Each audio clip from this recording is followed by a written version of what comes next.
guys, it's Sock, and today I'm going to show you how to create this reverse stamp tropical mani using Creative Shop Plate 82. So I've already prepared my silicone nail art mat with some clear polish and let that dry completely for about 5 to 10 minutes. And I'm now just going in using Moyu's black polish, and I'm going to pick this up and place this straight down on my mat ready for colouring in. These are quite complex images, so I wanted to go for a slightly more realistic gradient on the little tropical flower. So I'm using the Nail Artisan Fine Detail brush, and I'm just going in with Island Hop from Model Zone, and I'm just touching that to the very centre of the flower. I'm trying to work relatively quickly because what I want to do is I want to go in with a white over the top, and I want to try and blend some of the colours together. When you do a reverse stamp, sometimes the colours can be a little bit harsh because obviously the colours are drying in between your coats. So for me it's really important to try and get in there quickly and to blend the two colours together into some kind of gradient. So I'm just kind of going in now with the white, and I'm just trying to kind of mix those colours together ever so slightly where they meet. So it's a slightly softer transition between the two colours. So I do this sometimes on designs that are a little bit more complicated, just to add an extra little bit of depth and for it to just maybe look a little bit softer. So you can just see I'm going in and just mixing that together, but I'm being careful not to disturb the clear polish that's going to be our decal base underneath. So I'm then just going to go in after that and do the same for the outsides of the flowers after I've finished covering all this in white, just to make it pop.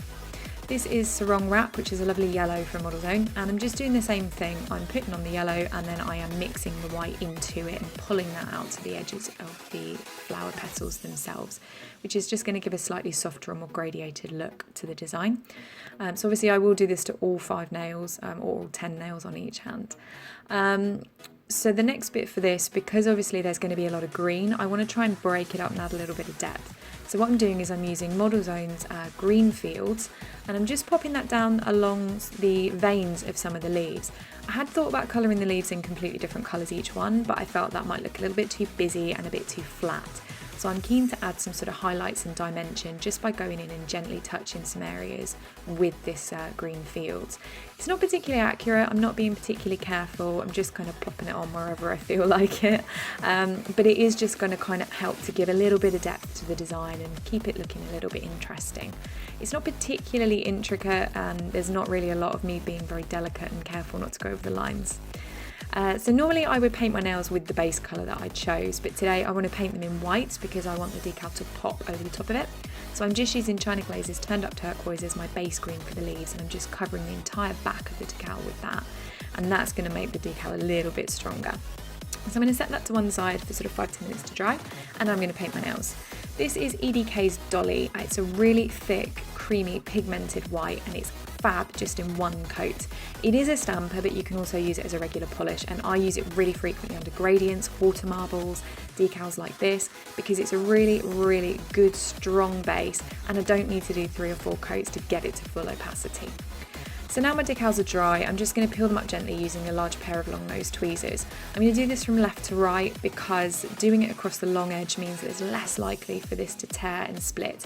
I've tried top to bottom and I always end up tearing my decals because I'm a bit useless. So now I've got this into place where I want it on my nail, I'm going round with a metal cuticle cutter, and I'm just going around the edges of the design and the side walls around the cuticle and the nail. My nails are very long, so I struggle to kind of do this all the way down the nail, so what I then do is go in with my fingers, and because the decal is completely dry, I can peel the edges away that are not required to get a nice neat finish. This is advisable to do before you then obviously go in with a clean up brush filled up with acetone, as I'm doing here, just to melt the edges of the design, because it keeps things a bit cleaner and it stops you getting polish on your skin. So I'm just paying careful attention to the tips and the ends there just to make sure that they are sealed. Finally, it's time for top coat, and I use Sèche Vite for all of my manicures. The benefit to doing decals this way is that the clear polish that you placed at the bottom of the design is now on the top where we flipped it over, so you don't run the risk of any smudging when you go to top coat your design. So you can be really nice and thorough, make sure that you get the tips and wrap everything in properly. If done correctly, this can last for quite a few days. I mean, I wore this for 3 or 4 days.